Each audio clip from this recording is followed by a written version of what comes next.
আজকে আমি চলে এসেছি পদার্থবিজ্ঞান সিরিজের নেক্সট ভিডিও নিয়ে। আজকের বিষয়টি হচ্ছে রাশি।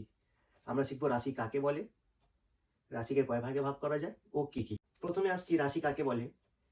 এই পৃথিবীতে বা এই জগতে আমরা যা কিছু পরিমাপ করতে পারবো, যে কোনো জিনিস যেগুলোকে আমরা ফিজিক্যালি পরিমাপ করতে পারবো তাকেই বলা হয় রাশি। একটা উদাহরণ দিয়ে বোঝাই যে আমরা জানি যে জল থেকে বরফ হয়, আবার জল বাষ্পে পরিণত হয়।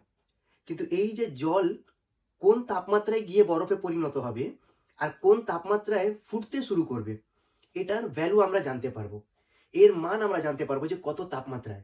তো এই জিনিসগুলো যাদের আমরা মাপতে পারি সেগুলোকে বলা হয় রাশি। কাদের রাশি বলা হবে না, যেমন আনন্দ, দুঃখ, কষ্ট, এই জিনিসগুলো এদের কোনো মাপদণ্ড নেই যে আজকে আমি 5 খুশি 10 দুঃখিত, এই জিনিসগুলোর কোনো মূল্য নেই। এবার চলে আসছি এই রাশি কয় প্রকার ও কি কি। সাধারণত এই রাশি দুই প্রকার, দিকের উপর ভিত্তি করে। প্রথমটা হচ্ছে স্কেলার রাশি, আরেকটি হচ্ছে ভেক্টর রাশি। প্রথমে আমরা জানবো স্কেলার রাশি কাকে বলে। যে সকল রাশিকে শুধুমাত্র মান দ্বারা বোঝানো হয়। মান দ্বারা বোঝানো হয় ইন দ্য সেন্স, যদি কেউ আমাকে জিজ্ঞেস করে যে আমার ভর কত, আমি তাকে সোজাভাবে উত্তর দেবো যে আমার ভর হচ্ছে 50 কেজি। আমি তাকে এটা বলতে যাব না যে আমার ভর হচ্ছে ডান দিকে 10 কেজি, বা দিকে 10 কেজি, উপরের দিকে 15 কেজি, নিচের দিকে 15 কেজি। বা আরেকটা উদাহরণ, আমি কোথাও কোনো কাপড়ের দোকানে গিয়ে বললাম যে আমাকে 5 মিটার উত্তর দিকের কাপড় দিন, আমাকে 3 মিটার দক্ষিণ দিকের কাপড় দিন। বা চাল কিনতে গিয়ে বললাম যে আমাকে 3 কেজি পূর্ব দিকের চাল দিন, 5 কেজি পশ্চিম দিকের চাল দিন। আমি শুধু ভ্যালু বললেই হবে যে হ্যাঁ আমাকে 3 কেজি চাল দিন বা আমাকে 5 মিটার কাপড় দিন। তো যে রাশিকে শুধুমাত্র মান দ্বারা বোঝানো হয় তাকে বলা হয় স্কেলার রাশি। আর ভেক্টর রাশি কাকে বলবো, যে সকল রাশিকে বোঝানোর জন্য আমাদের মান ও দিক দুটোই প্রয়োজন। আচ্ছা, এবার এই ভেক্টর রাশিকে আমরা বুঝবো কি করে, একটা সহজ উদাহরণ দিয়ে বোঝানোর চেষ্টা করছি।